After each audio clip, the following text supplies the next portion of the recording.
नमस्कार दोस्तों, target with PS Parihar channel में आपका स्वागत है। आइए शुरू करते हैं। देख लेते हैं कि दैनिक रोजगार समाचार भाग 2 के इस वीडियो में विद्यार्थी जीवन से संबंधित कौन कौन सी सूचनाएं हैं। तो वीडियो को जल्दी से लाइक कर दें, शेयर कर दें। जिन छात्रों ने चैनल को अभी भी सब्सक्राइब न किया हो तो जल्दी से सब्सक्राइब करें ताकि आप लोगों को इसी प्रकार की ऑथेंटिक अपडेट से सबसे पहले मिलती रहे। सुबह का पहला वीडियो थोड़ा सा बड़ा हो जाता है और आज सूचना भी ज्यादा थी, इसलिए ये दूसरा वीडियो बनाया गया है। तो वीडियो को फिर से बता दूं कि आप लोग लास्ट तक देखिएगा। यहाँ पर देख सकते हैं काफी महत्वपूर्ण सूचना है। आगे बढ़ने से पहले एक सूचना है उन विद्यार्थियों के लिए जो विद्यार्थी किसी भी प्रतियोगी परीक्षा की तैयारी कर रहे हैं। वे सभी व्यक्ति टेक्स्ट बुक के इस बेस्ट प्लेटफॉर्म पर आकर के अपनी तैयारी पूरी कर सकते हैं। ये मॉक टेस्ट का प्लेटफॉर्म है। यहाँ पर इनका एक ईयरली पास होता है जिसका नाम होता है पास प्रो। इसकी कीमत इस समय कर दी गई है 351 रुपए एक साल के लिए। इसमें इनका जितनी भी मॉक टेस्ट है जिनकी संख्या लगभग 1 लाख से ज्यादा है, 800 से ज्यादा भर्तियां इसमें कवर की गई है। यानी कि इसी एक पास से आप लोग SSC, bank, railway, UPSC, UPSC सभी भर्तियों के मॉक टेस्ट में हिस्सा ले सकते हैं। तो इसकी कीमत इस समय 351 रुपए कर दी गई है। इनका एक और पास होता है पास प्रो मैक्स, जिसमें सभी भर्तियों के आप लोगों को स्टडी मटेरियल भी मिल जाता है। मॉक टेस्ट तो मिलते ही है, स्टडी मटेरियल भी मिलता है। इसकी जो कीमत है वो कर दी गई है मात्र 439 रुपए। इसमें भी अगर एक कोड लगा देंगे आप लोग TWP तो आप लोगों को 12% की और एक्स्ट्रा छूट मिल जाएगी। ये जो सेल है इनका जिसका नाम है ग्रैंड उत्सव सेल, ये केवल 3 दिन के लिए 29, 30 और 31, यहाँ पर ये डेट भी लिखी हुई है। तो लिंक मैंने इसकी डिस्क्रिप्शन बॉक्स में दे दिया है। आप लोग जाकर के इसके ऑफर का लाभ ले सकते हैं और अपनी तैयारी को स्ट्रॉन्ग कर सकते हैं। चलिए पहले एक जरूरी सूचना है उसको देख लेते हैं। पीईटी वाले छात्रों के लिए है। जब भी आप कहीं पर भी जाएं, आपने देखा था अभी आरओ की परीक्षा में बहुत सारे विद्यार्थी परीक्षा नहीं दे पाए, सेंटर पे नहीं पहुंच पाए। तो ये गलती आप ना करें। पहले अच्छी तरीके से पता कर लें वहां के ट्रैफिक के बारे में, परीक्षा केंद्र कहां पर है, वहां पर जाने के साधन क्या है, और कोशिश करें कि आप वहां पर 1-2 घंटा पहले ही पहुंच जाएं, जो भी निर्धारित समय पहुंचने के लिए कहा गया है। तो यहाँ पर पीटी वाले छात्रों के लिए एक सूचना है जिनका एग्जाम सेंटर प्रयागराज में है। आप लोग इस वीडियो को शेयर भी कर दें ताकि विद्यार्थियों को जानकारी मिल जाए। लिखा है कि 1 सितंबर से फाफा मऊ पुल पर नहीं चलेंगे वाहन। जो रास्ता प्रयागराज से प्रतापगढ़, लखनऊ आदि को जाता है, तो ये मेन पुल है, गंगा जी में बना हुआ है। तो वो पुल पूरी तरीके से 1 सितंबर से बंद हो जाएगा और 6 तारीख को पीटी का एग्जाम है, 6 और 7 सितंबर को। तो यहाँ पर लिखा है कि 6 महीनों की उहापोह के बाद आखिरकार फाफामऊ पुल की मरम्मत कराने का रास्ता साफ हो गया। पुल के 5 एक्सटेंशन पॉइंट व क्षतिग्रस्त बेयरिंग को बदलने के लिए 1 सितंबर से यातायात प्रतिबंधित किया जाएगा। ये देखिए, ट्रैफिक पुलिस प्रशासन व राष्ट्रीय मार्ग खंड PWD के अधिकारियों के बीच कई दौर की वार्ता के बाद 15 दिनों तक वाहनों का आवागमन पूरी तरीके से बंद करने का निर्णय लिया गया है। 1 किलोमीटर लंबे पुल पर अक्सर भारी वाहनों के दबाव की वजह से एक्सपेंशन पॉइंट वह उसकी बेयरिंग क्षतिग्रस्त होती रही है। पुल के 20 पिलर के बीच 22 ज्वाइंट लगे हुए हैं। तो अब प्रयागराज अगर किसी को आना है तो घूम करके आना होगा। लिखा है कि वैकल्पिक मार्ग के लिए सभी प्रकार के वाहनों को शास्त्री पुल से होकर के झूसी की तरफ से, बैरैना की तरफ से आना होगा और झूसी व सहसुम भेजा जाएगा। तो आप लोग अपना देख लीजिए, पहले से पता कर लीजिएगा। अगली सूचना है नई होमगार्ड भर्ती की। हर 2-3 महीने में इस तरीके की सूचना आ जाती है लेकिन भर्ती नहीं आती है। कभी होमगार्ड मंत्री, क्या नाम उनका, धर्मपाल प्रजापति जो भी है, और कभी मुख्यमंत्री, कभी मीडिया के द्वारा ये जानकारी दी जाती है कि अगले महीने आ जाएगी 44,000 भर्ती, 2 टुकड़ों में आएगी, 3 टुकड़ों में आएगी, ये बदलाव वो बदलाव, लेकिन भर्ती नहीं आ रही है। फिर भी देख लीजिए, चूंकि इस बार सीएम ने कहा है, लिखा होमगार्ड के रिक्त पदों भर्ती के लिए शुरू करें पंजीकरण की प्रक्रिया। मुख्यमंत्री योगी आदित्यनाथ ने होमगार्ड स्वयंसेवकों के रिक्त पदों पर भर्ती के लिए पंजीकरण की प्रक्रिया तत्काल शुरू करने को कहा है। आप लोग देखिए, वीडियो को लाइक कर दिया करिए। 20,000 लड़के हैं, मुश्किल से 1,000 लाइक आती हैं, तो ऐसा न किया करिए। जो भी छात्र वीडियो देखते हैं वो लाइक कर दिया करें। लाइक करने का कोई शुल्क नहीं लगता है। बृहस्पतिवार को सीएम आवास में हुई बैठक में उन्होंने बदलते समय और बढ़ते दायित्वों को देखते हुए पंजीकरण से जुड़े नियमों में संशोधन के भी निर्देश दिए हैं। कहा कि समयबद्ध पारदर्शी प्रक्रिया के लिए पुलिस भर्ती एवं प्रोन्नति बोर्ड के सहयोग से नया बोर्ड गठित किया जाए। तो अभी तो इनका बोर्ड ही नहीं बना। सीएम ने कानून व्यवस्था, यातायात नियंत्रण तथा आपदा के दौरान होमगार्ड स्वयंसेवकों की भूमिका की सराहना की। ये ट्रैफिक वाले होमगार्ड वालों को ही भेजते हैं आगे पैसा लेने के लिए, गाड़ियां पकड़ने के लिए, बेचारों को यही देते हैं, बलि के बकरे यही बनते हैं। कहा रिक्त पदों पर भर्ती से होमगार्ड संगठन अधिक सक्षम बनेगा। युवाओं को ज्यादा अवसर देने और सेवा की गुणवत्ता बढ़ाने के लिए पात्रता परीक्षा चयन से संबंधित प्रावधानों में सुधार किया जाए। बदलाव होगा। इस बार जैसे पुलिस की भर्ती हो रही है, जानकारी मिल रही है, उसी तरीके से होमगार्ड भर्ती होगी, लिखित परीक्षा होगी। पंजीकरण के लिए अधिकतम आयु 30 वर्ष करने के, ये भी एक बदलाव किया गया, 30 वर्ष कर दी गई है आयु। चयन प्रक्रिया में लिखित परीक्षा भी कर दी गई है।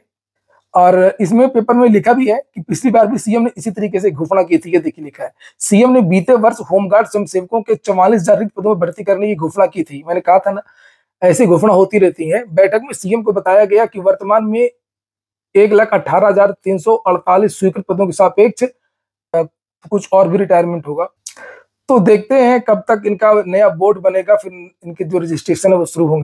इसको लेकर के सीएम ने ट्वीट भी किया है, नई एनरोलमेंट व्यवस्था शीघ्र तैयार की जाए, रिक्तियों की पूर्ति से उत्तर प्रदेश का होमगार्ड संगठन और अधिक प्रशिक्षित सक्षम जनसेवक पर समर्पित हुए। ये सब व्यवस्था यहाँ पर लिखी है। अगली सूचना है एलटी ग्रेड की। तो कोर्ट में मामला था, सरकार से पूछा गया है, काउंटर मांगा गया है, और मैंने तो पहले ही कहा था कि उम्र सीमा में कोर्ट से लगता नहीं है कि छूट मिलेगी। हालांकि एक दो मामलों में बड़ी मुश्किल से छूट मिली थी कुछ भर्तियों में, जैसे एएसआई वगैरह की भर्ती के बारे में मैंने बताया था, लेकिन यही कहा था कि इसमें लगता नहीं है जल्दी आयोग की भर्तियों में उम्र सीमा में छूट नहीं मिलती है, उत्तर प्रदेश लोक सेवा आयोग की भर्तियों में खास तौर से। या तो फिर बहुत व्यापक पैमाने पर जो है इसके लिए कुछ जनसंपर्क अभियान सभी छात्रों को इकट्ठा करके सोशल मीडिया के माध्यम से भी और ऑफलाइन धरना प्रदर्शन के द्वारा कोई बड़ा अभियान अगर होता तो भी कुछ हो सकता था। और लेकिन ऐसा होता नहीं है। यूपी में खास तौर से छात्र वो एकजुट नहीं हो पाते हैं। बहुत सारे छात्र अलग अलग ग्रुप बना लेते हैं। जैसे कोर्ट केस करना ही है तो 4-5 लोग कोर्ट चले गए, और जब विद्यार्थी कोर्ट चले जाते हैं तो जो धरना प्रदर्शन वाले जो इस तरीके से माहौल बनाते हैं, उनका जो माहौल ठंडा हो जाता है। सब सोचते हैं कि कोर्ट से निर्णय मिल जाएगा, लेकिन कोर्ट का तो सभी को पता है किसी भी मामले में कोई फाइनल डिसीजन तो हुआ नहीं। एलटी को लेकर के 5-6 केस गए थे, लेकिन किसी में कुछ भी फाइनल निर्णय नहीं हो पाया विद्यार्थियों के पक्ष में।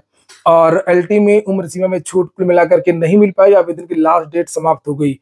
वहीं पर आप खुद देख लीजिए कि जो नेता है, नेताओं की कोई एज लिमिटेशन नहीं है। भारत में 80 साल 90 साल के नेता अभी भी हैं, संसद में हैं, विधानसभा में हैं। हमारे प्रधानमंत्री खुद लगभग 75 साल के हैं, और उनकी कैबिनेट में बहुत सारे ऐसे लोग हैं जो 70 से 75 के बीच में हैं। ये देखिए, ये मोहन भागवत हैं, और इन्होंने लगभग 1-1.5 महीने पहले कहा था कि जितने भी नेता हैं वो 75 साल की उम्र में रिटायर हो जाएं।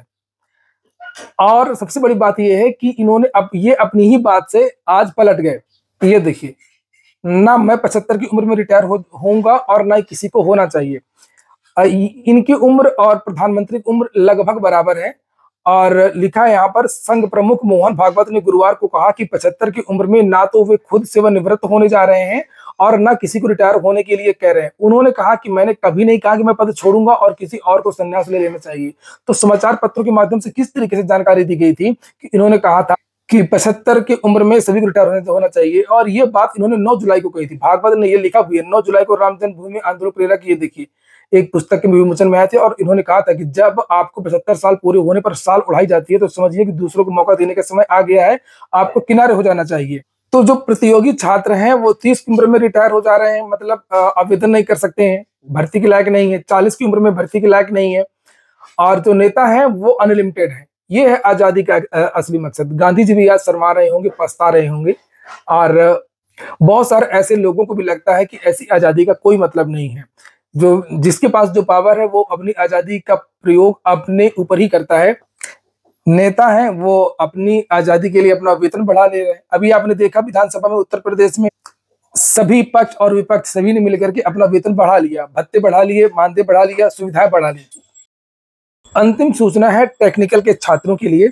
लिखा है 2027 तक देश में 47 लाख नई टेक नौकरियां पैदा होंगी बदलाव के अनुरूप। और जो नए छात्र हैं उनको ध्यान देना चाहिए, उनके जो छोटे भाई हैं उनको सलाह दें, और नॉलेज तो सभी को होना चाहिए। मुझे मालूम है कि इस चैनल में ज़्यादातर जो छात्र हैं वो सरकारी नौकरियों के हैं, लेकिन फिर भी सभी को ये बात मालूम होनी चाहिए। भारत की डिजिटल अर्थव्यवस्था तेजी से बढ़ रही है, क्योंकि सरकारी गवर्नमेंट सेक्टर में आप लोग देख ही रहे हैं, जो बात हकीकत है वो हकीकत है। बहुत कम नौकरियां हैं, लगातार नौकरियां कम हो रही हैं, सरकार संविदा पर भर्ती कर रही है जिनका कोई मतलब नहीं है। 5,000, 6,000, 10,000 मानदेय देती है, और इसलिए जो भी नए बच्चे आ रहे हैं वो थोड़ा सा इधर भी ध्यान दें, टेक्निकल में या प्रोफेशनल डिग्री में भी ध्यान दें, और इस क्षेत्र में भी ध्यान दें। लिखा है कि भारत की डिजिटल अर्थव्यवस्था तेजी से बढ़ रही है, और इसमें ग्लोबल, देखिए सरकारी नौकरी का एक सबसे बड़ा दुर्गुण ये है, सबसे बुरी बात ये है कि अगर आपकी नौकरी नहीं लगी तो आप कहीं के नहीं रहेंगे, आप मतलब चपरासी के लायक भी नहीं रहेंगे, आपको कोई 500 रुपए की नौकरी नहीं देगा, खत्म बिल्कुल पूरी तरीके से। चाहे भले ही आप पीसी तैयारी करते रहे हो या टीजीटी की तैयारी करते रहो, एलटी की तैयारी करते रहो, किसी की भी तैयारी करते रहो, लोअर की, आपकी योग्यता का कोई मतलब नहीं है बाकी क्षेत्रों में।